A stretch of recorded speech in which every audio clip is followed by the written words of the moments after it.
L'atmosphère à l'intérieur du Kingslays, le restaurant le plus prestigieux de Manhattan, changea instantanément.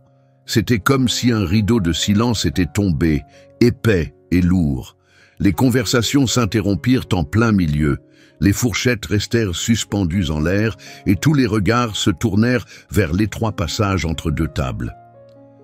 Daniel Bellini, 10 ans à peine, se tenait là, tremblant. Ses jambes, prises dans des attelles rigides, peinaient à le soutenir tandis qu'il tendait lentement la main vers Elena Evans, la seule serveuse noire du restaurant.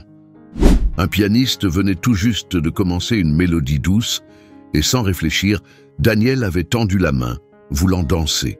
« Veuillez contrôler votre fils, monsieur », dit le directeur Holloway, sa voix tranchant le silence comme une lame. « Ce n'est pas acceptable. » C'est un établissement de standing, pas une salle de bal. Notre personnel n'est pas là pour divertir. Marco Bellini, directeur de Bellini Investments et l'un des hommes les plus riches du pays, serra la mâchoire. C'était la première fois qu'il osait emmener Daniel dîner depuis l'accident, 2 ans plus tôt, celui qui avait partiellement paralysé son fils. Il le regrettait déjà. « Daniel, assieds-toi », dit-il d'un ton ferme mais discret. Elena ne bougea pas immédiatement. Son regard passa du directeur sévère au milliardaire puissant, puis au petit garçon qui attendait toujours, la main levée avec espoir. Après 5 années passées à travailler chez Kingslays, elle avait appris à rester invisible, surtout face à des clients comme M. Bellini. « Monsieur Holloway, » dit-elle calmement, « mon service est terminé. » Elle défit son tablier et le posa soigneusement sur un plateau. Puis, à la stupéfaction générale, elle se tourna vers Daniel avec un sourire et prit doucement sa main. « On ne peut pas danser en uniforme, » dit-elle avec un clin d'œil. Marco se leva brusquement. « Qu'est-ce que vous êtes en train de faire ?» Elle soutint son regard. « J'accepte une invitation, monsieur. » Avant que quiconque ne puisse réagir, Daniel fit un pas, lent, douloureux. Son pied traîna, les attelles grinçant sur le sol poli. Mais Elena ne le tira pas, ne le guida pas. Elle adapta simplement ses pas aux siens, avec douceur et patience. « Elle est fichue », murmura une femme à une table voisine. Marco resta figé. Soudain, un souvenir lui revint. Sa défunte épouse Elisabeth tournoyant avec Daniel dans le salon. Elle avait dit à ce moment-là, « Danser, ce n'est pas faire les bons pas, c'est partager un moment. » Alors qu'Elena avançait avec Daniel, son expression changea peu à peu. La peur dans ses yeux s'effaça, laissant place à la concentration. L'embarras céda à une lueur de fierté. Pour la première fois depuis l'accident, personne ne le corrigeait, personne ne le soutenait. C'était lui qui menait. « Monsieur Bellini, » dit à nouveau le directeur d'une voix plus basse, « cela ne se reproduira pas. Elle sera sanctionnée comme il se doit. » Mais Marco ne répondit pas. Tout autour, le restaurant retenait son souffle. Avec son statut et son influence, il aurait pu ruiner une carrière en quelques secondes. Le personnel s'arrêta, les clients observèrent la scène, attendant sa réaction. Mais Marco ne voyait plus qu'une chose, le sourire de Daniel, sincère, paisible, fier.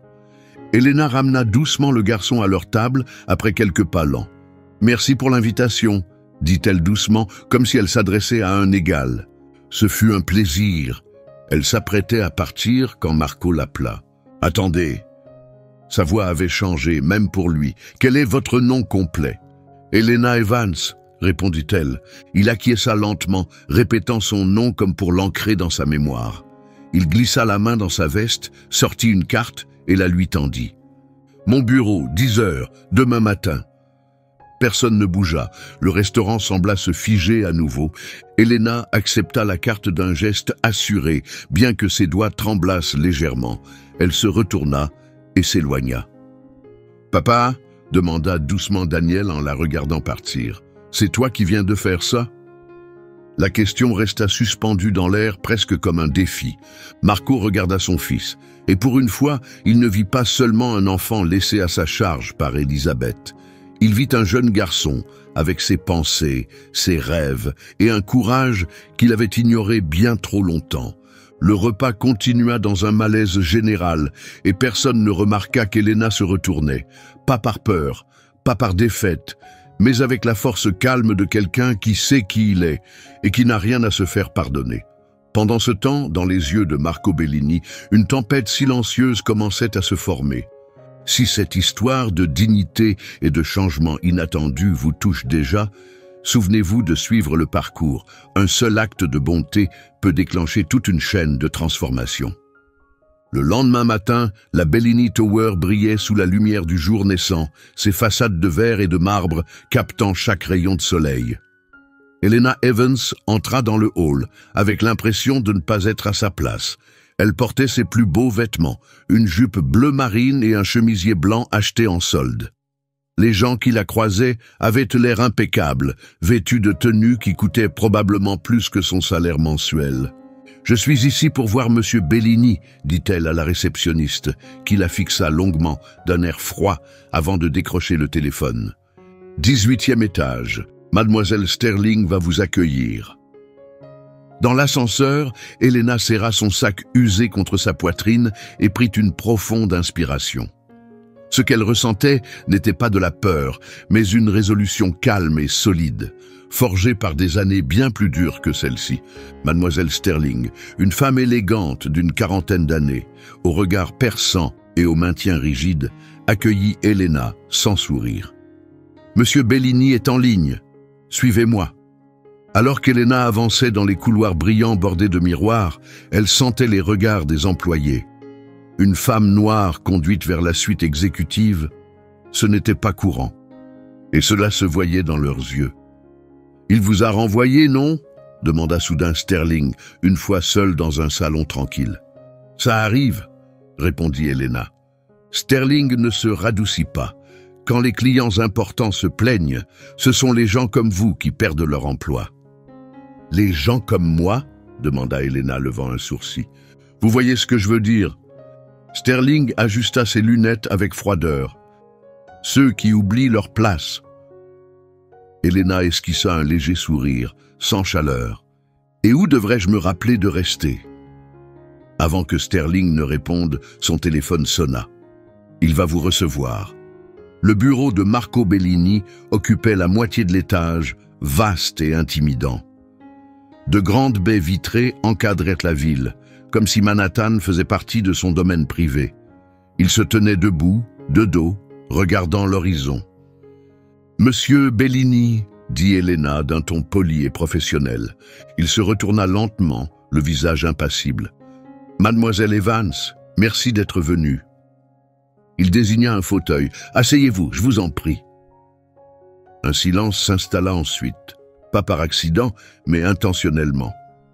Elena reconnut la tactique, un silence destiné à déstabiliser, à pousser l'autre à parler trop vite. « Vous avez un parcours ?» demanda-t-il enfin. « Pardon ?»« Vos études. » Elle soutint son regard sans ciller. « Licence en développement de l'enfant à NYU. J'ai commencé un master en éducation spécialisée, mais je ne l'ai pas terminé. » Le front de Marco se plissa légèrement, surpris. « Et aujourd'hui, vous servez des tables. »« J'ai 3 emplois, » répondit-elle simplement. « Le restaurant, les week-ends, dans une librairie et des cours particuliers quand je trouve des élèves. » Il prit un dossier sur le bureau et l'ouvrit. « Je me suis renseigné sur vous, mademoiselle Evans. Je voulais savoir qui était cette femme, qui a dansé avec mon fils. » À l'intérieur se trouvaient des impressions et des photos, des images d'un centre local rempli d'enfants et de sourires. « Freedom Steps, dit-il, c'est vous qui avez lancé ça ?»« J'en suis cofondatrice, précisa-t-elle. Avec ma sœur, c'est un programme de danse pour les enfants en situation de handicap physique. » Il feuilleta encore quelques pages. « C'est sur le point de fermer. » Elena n'était pas surprise. Elle s'attendait à ce qu'il fouille son passé. « Je ne suis pas venu vous demander de l'argent, monsieur Bellini. »« Alors pourquoi avoir accepté de venir ?»« Parce que vous me l'avez demandé. » Marco laissa échapper un petit rire sec et se leva à nouveau, nerveux. « Je veux vous proposer un emploi. » Elena le regarda, ne s'attendant pas à cela. « En tant que domestique chez vous ?»« Non, répondit-il, le ton plus tendu. » en tant que compagne pour Daniel, un soutien thérapeutique. Elle remarqua que ses yeux se posaient brièvement sur une photo encadrée montrant une femme souriante tenant un bébé, très certainement sa femme. « J'ai fait venir les meilleurs spécialistes, poursuivit-il, thérapeutes, médecins, experts, mais hier... » Il hésita. « Vous avez fait quelque chose qu'aucun d'eux n'a réussi. » « Ce n'était qu'une danse, Monsieur Bellini. » C'était la première fois qu'il souriait, un vrai sourire, depuis l'accident. Il s'interrompit comme si le dire à voix haute lui faisait mal. « Je ne cherche pas une danseuse, je veux quelqu'un qui sache quand suivre, au lieu d'essayer de le réparer sans cesse. » Elena l'observa attentivement. Sous la façade soignée, elle vit autre chose, un homme qui luttait pour garder le contrôle, perdu, cherchant de l'aide comme il le pouvait. « Je peux vous payer 5 fois ce que vous gagnez aujourd'hui. » Elle se leva. « Non. » Ses yeux s'écarquillèrent. Il n'avait clairement pas l'habitude d'entendre ce mot. « Je ne travaille pas pour des gens qui ne voient que ce que je représente en surface, » dit-elle. « Ma peau, mon salaire, ma place dans la société, je travaille avec ceux qui respectent ce que j'apporte, pas ce que je coûte. Vous refusez une offre qui pourrait changer votre vie, par fierté? Non, répondit-elle, par dignité, et parce que votre fils n'a pas besoin de quelqu'un qui est payé pour s'occuper de lui. » Elle se tourna pour partir, puis s'arrêta à la porte. Daniel n'a pas besoin d'un expert de plus. Il a besoin d'espace pour être lui-même. « Vous ne le connaissez même pas, » murmura-t-il. « Non, » admit-elle, « mais j'en ai rencontré beaucoup comme lui. Des enfants que leur corps ne limite pas, mais que les limites imposées par les autres enferment. » Elle fouilla dans son sac, sortit une carte et la posa doucement sur la table. « Freedom Steps » dit Elena en posant la petite carte sur le bureau. « On donne des cours les mardis et jeudis à 16 heures. Si Daniel veut venir, la première séance est gratuite. » En quittant le bureau, Elena croisa mademoiselle Sterling, qui, visiblement, écoutait depuis le couloir. « Vous venez de refuser Marco Bellini, » chuchota-t-elle incrédule. « Vous êtes folle. » Elena sourit doucement. « Peut-être, » dit-elle, « mais je préfère qu'on me traite de folle plutôt que d'appartenir à quelqu'un. » Le mercredi suivant, dans l'après-midi, Elena se tenait derrière le comptoir d'accueil du centre communautaire quand Sofia, sa sœur et partenaire du programme, arriva en courant, visiblement troublée. « Il y a une Bentley garée devant, » dit-elle à voix basse, en ajustant nerveusement son hijab. « Tu ne vas pas croire qui est dedans. » Elena se tourna vers la fenêtre. La voiture de luxe se détachait clairement dans ce quartier modeste. Sur la banquette arrière, Daniel regardait dehors, le visage rempli d'appréhension. Au volant, Marco Bellini serrait le volant à 2 mains. Il avait l'air de mener une bataille intérieure. « Il ne rentrera jamais », souffla Sofia. « Les hommes comme lui ne mettent pas les pieds dans des endroits comme celui-ci. » Elena repensa à la brève danse, à la détermination dans les yeux de Daniel. Ne sous-estime jamais un enfant qui sait ce qu'il veut. À ce moment précis, la portière arrière s'ouvrit. Daniel descendit lentement, ajustant les dispositifs de soutien sur ses jambes. Puis, contre toute attente, Marco descendit à son tour. Il portait des vêtements décontractés, visiblement choisis pour passer inaperçus.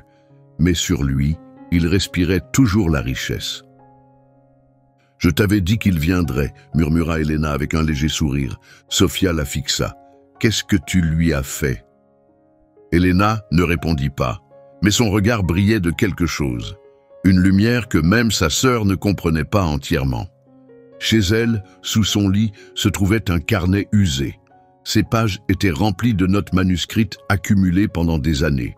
Des observations sur des enfants comme Daniel, sur des pères comme Marco. Il contenait tout, recherches, rêves, projets lancés bien avant cette nuit au Kingslays. Marco Bellini ne savait pas qu'Elena Evans n'était pas juste une serveuse qui avait accepté une danse. Elle était une femme avec une mission. Et son empire, si bien poli, allait être mis au défi par une vérité qu'il n'avait jamais rencontrée. Certaines des leçons les plus puissantes de la vie ne s'achètent pas. Elles doivent être méritées et ressenties. Freedom Steps fonctionnait dans un ancien entrepôt réaménagé. Des pancartes colorées, faites à la main, décoraient les murs avec des messages comme « Ton rythme, tes règles et chaque mouvement compte ». Des enfants occupaient la grande salle, bougeant librement avec des déambulateurs, des fauteuils roulants ou des attelles, dansant sur un rythme doux. Elena s'approche des invités. Elle portait un simple t-shirt avec le logo du centre. « Monsieur Bellini », dit-elle avec chaleur, « bienvenue ». Daniel regardait autour de lui, les yeux écarquillés. Une fille en fauteuil roulant tournait avec grâce, tandis qu'un garçon avec une jambe artificielle tapait un rythme inventif. « Ça a l'air désordonné », dit Marco, visiblement mal à l'aise. « Il y a un ordre », répondit Elena calmement, « juste pas celui auquel vous êtes habitué. » Elle se tourna vers Daniel. « Tu veux essayer ?» Daniel acquiesça avec enthousiasme, mais hésita. Il regarda son père. Marco hocha la tête brièvement. « Vas-y, je reste ici. » Alors qu'Elena accompagnait Daniel vers le groupe, Sofia apparut près de Marco et lui proposa une chaise. « Le premier jour est toujours le plus difficile, » dit-elle doucement, « surtout pour les parents. »« Ce n'est pas de la thérapie, » répliqua Marco raide. « J'ai engagé les meilleurs professionnels. » « Et ça a apporté quoi à Daniel jusqu'ici » demanda Sofia, gentiment mais franchement. La porte du studio s'ouvrit à nouveau. Une femme âgée entra, appuyée sur une canne finement sculptée. Ses cheveux argentés étaient soigneusement tressés et elle avançait avec une autorité tranquille. « Docteur Teresa Sanders » murmura Sofia. « Elle est neuroscientifique. Elle enseignait à Harvard. » La femme traversa la salle avec aisance, saluant les enfants par leur prénom. Lorsqu'elle aperçut Marco, son expression changea légèrement. « Monsieur Bellini, » dit-elle d'un ton poli mais ferme, « vous avez refusé ma proposition de recherche 3 fois. »« Docteur Sanders ?» répondit Marco, surpris. « Je ne m'attendais pas à vous voir ici. »« Je supervise la recherche ici, » expliqua-t-elle. Nous étudions comment les activités de mouvement non structurées influencent l'adaptation cérébrale chez les enfants atteints de troubles moteurs. Marco haussa un sourcil. De la recherche, je pensais que c'était juste un cours de danse communautaire. Elena revint vers eux, ayant laissé Daniel sourire en dansant avec un autre enfant. Freedom Steps est un programme pilote de rééducation neuromotrice, expliqua-t-elle. On y mêle danse adaptée et neurosciences modernes. L'idée, c'est la liberté de mouvement, pas la correction. « Alors pourquoi êtes-vous serveuse ?» demanda Marco, déconcerté. « Parce que nous n'avons pas encore obtenu les financements nécessaires, » répondit Elena. « Et parce que des gens comme vous nous ont refusé. 3 fois. » Quelque chose fit tilt dans l'esprit de Marco. « Vous étiez l'assistante sur les propositions de la Dr Sanders, » dit-il lentement. Co-auteur, corrigea doucement la docteure. Le nom d'Elena est juste à côté du mien. Elle n'a pas terminé son master parce qu'elle a dû quitter l'école pour s'occuper de sa sœur. Mais son travail académique, il est exceptionnel, en avance sur son temps. Marco croisa les bras, digérant l'information. Donc, vous saviez exactement qui j'étais quand je suis entré dans ce restaurant. Dès que vous avez franchi la porte, confirma Elena. Et quand Daniel s'est levé pour danser, j'ai compris que j'avais une chance de montrer quelque chose qu'aucun dossier ni projet ne pourrait transmettre. Alors cette danse, c'était prévu? Pas du tout.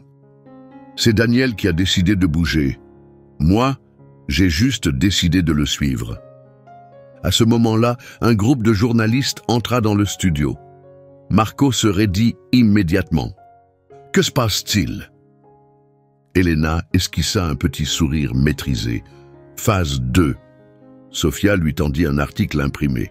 Le titre disait « Une thérapie innovante basée sur la danse montre des résultats encourageants chez les enfants en situation de handicap. » Nous avons publié nos premiers résultats ce matin, expliqua la Dr Sanders, et invité la presse.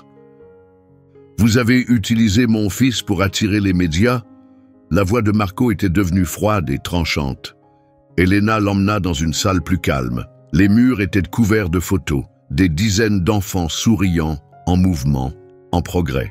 À côté de chacune, une petite note indiquait leurs avancées. Nombre de pas indépendants, étapes émotionnelles, instants de confiance. Sur le mur du fond, un cadre restait encore vide. « Et ce cadre vide ?» demanda-t-il. « Pour notre avenir, » répondit-elle doucement. « Le centre qu'on rêve de construire, si on en a les moyens. On pourrait aider 500 enfants par an, pas seulement 50. » Marco la regarda. « Donc vous avez tout orchestré? Le restaurant, l'invitation, la visite d'aujourd'hui? J'ai vu une occasion et je l'ai saisie. Il y a 4 mois, quand vous avez annulé notre rendez-vous sans même jeter un œil à notre proposition, je me suis promis de trouver un autre moyen. »« Elena, » interrompit Sofia, arrivant en courant, « c'est Daniel. » Ils retournèrent rapidement dans le studio. Une foule silencieuse s'était rassemblée. La musique s'était arrêtée. Daniel se tenait au centre, entouré des autres enfants. Lentement, prudemment, il venait d'enlever une de ses attelles. « Daniel !» dit Marco en avançant, mais Elena posa doucement la main sur son bras. « Attendez !» souffla-t-elle. « Regardez !» Tout le monde retint son souffle, tandis que le garçon retrouvait son équilibre. Il ferma les yeux un instant, inspira, puis leva lentement un pied. Il chancela, mais ne tomba pas. Il fit un pas incertain mais autonome. Les enfants éclatèrent en applaudissements. Les flashs des appareils photo illuminèrent la salle. Marco, d'ordinaire si maître de lui, resta figé. Son visage s'adoucit, ses yeux brillaient. « Voilà ce qu'est Freedom Steps », murmura Elena à ses côtés. « Pas la perfection. Le courage de faire un premier pas, seul. » Et à cet instant, Marco ne vit plus son fils comme brisé ou à réparer. Il vit quelqu'un de courageux, en train de grandir, quelqu'un qui venait de retrouver une part de lui-même. Il se tourna vers Elena. « Tu n'avais pas besoin de me manipuler pour que tout ça arrive. »« Peut-être pas, » répondit-elle. « Mais seriez-vous venu si je n'avais pas forcé la porte? Vous nous avez ignorés 3 fois. » Avant qu'il ne réponde, un groupe de journalistes s'approcha. Caméra et micro tendus. Daniel, concentré sur ses nouveaux pas, ne remarqua rien. Mais Marco, lui, vit tout. Il était à un carrefour. Préserver sa distance ou s'ouvrir au moment que son fils venait de créer. Il se trouvait entre 2 forces puissantes, le contrôle qu'il avait toujours exercé sur son monde et la liberté que son fils venait de découvrir. En toutes ces années de richesse et de décision, il n'avait jamais affronté un choix comme celui-ci, un choix où l'argent n'avait aucun pouvoir. Son regard allait des journalistes à Daniel, qui continuait fier et concentré. Marco Bellini, un homme peu connu pour son humilité, sentit quelque chose bouger en lui. L'ancienne musique de l'influence et de l'orgueil s'estompait. Un nouveau rythme, plus doux, inconnu, commençait à jouer. Et il devait décider, continuer à diriger le monde, ou apprendre enfin à suivre. Alors que les caméras se tournaient vers lui et que les journalistes s'approchaient, Marco fit un pas en avant. « Monsieur Bellini, » demanda l'un d'eux, « pouvez-vous nous dire pourquoi vous êtes ici, aujourd'hui, chez Freedom Steps? Et est-il vrai que votre fondation avait refusé de soutenir ce programme ?» Marco regarda Daniel, puis fit face à la foule. Sa voix était ferme, mais sincère. « Vous savez ce qu'il y a de plus difficile quand on est à ma place, » dit-il, assez fort pour que toute la salle entende. « Admettre qu'on s'est trompé. » Un silence stupéfait suivit. « La Fondation Bellini s'engage à financer intégralement Freedom Steps pour les 5 prochaines années, » poursuivit-il. « Et nous allons lancer la construction d'un centre de rééducation permanent fondé sur les travaux novateurs de la Dr Sanders et de Mademoiselle Evans. » Les flashs crépitèrent. Sofia poussa un petit cri de surprise. « Mais à une condition, » ajouta Marco, regardant directement Elena, qui se raidit. « À condition que Mademoiselle Evans garde le contrôle total du programme. Sa structure, ses méthodes, aucun contrôle d'entreprise. » 3 mois plus tard, des bulldozers déblayaient un terrain vide, préparant l'espace pour ce qui allait devenir le nouveau centre Freedom Steps. Ce n'était pas le projet le plus luxueux jamais soutenu par la Fondation Bellini, mais c'était le plus visionnaire. Chaque pièce, chaque recoin avait été pensé avec les retours des premiers concernés, les enfants et leurs familles. Elena visitait régulièrement le chantier, mais elle n'était jamais seule. Daniel venait souvent avec elle, parfois accompagné d'autres enfants du programme, curieux de voir les progrès. Et contre toute attente, même du personnel, Marco Bellini venait lui aussi. Il ne faisait pas de discours, il ne donnait pas d'ordre. Il restait simplement en retrait, silencieux, observant tout cela prendre forme. « Je ne pensais pas te voir un jour à l'une de nos réunions de planification », remarqua Elena un après-midi en consultant les plans avec lui. « Je ne pensais pas étudier la neuroplasticité à 50 ans, répondit Marco en se frottant les yeux. Devant lui, un article scientifique était couvert de surlignages et de post-it. Et pourtant, nous y voilà.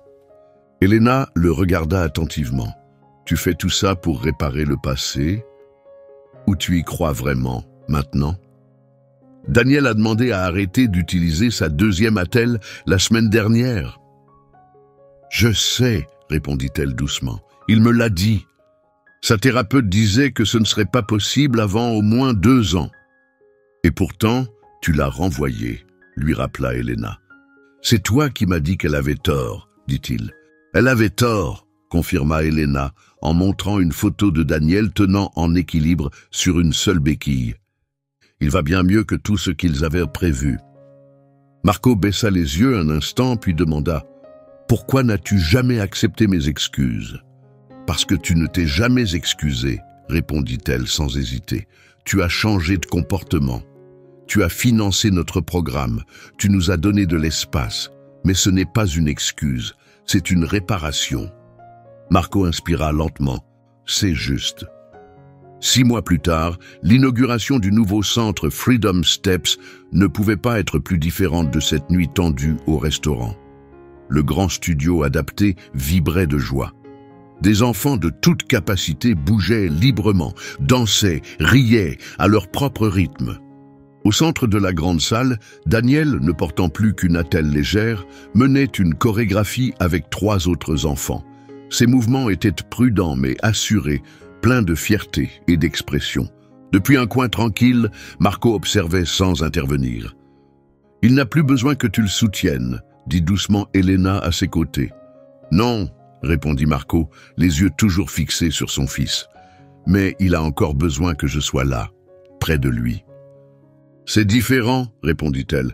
Il se tourna vers elle. « Merci. »« Pourquoi ?» demanda-t-elle. « De m'avoir appris à suivre. » Un journaliste s'approcha, micro tendu. « Monsieur Bellini, qu'est-ce que cela vous fait de voir votre fils accomplir tout cela ?»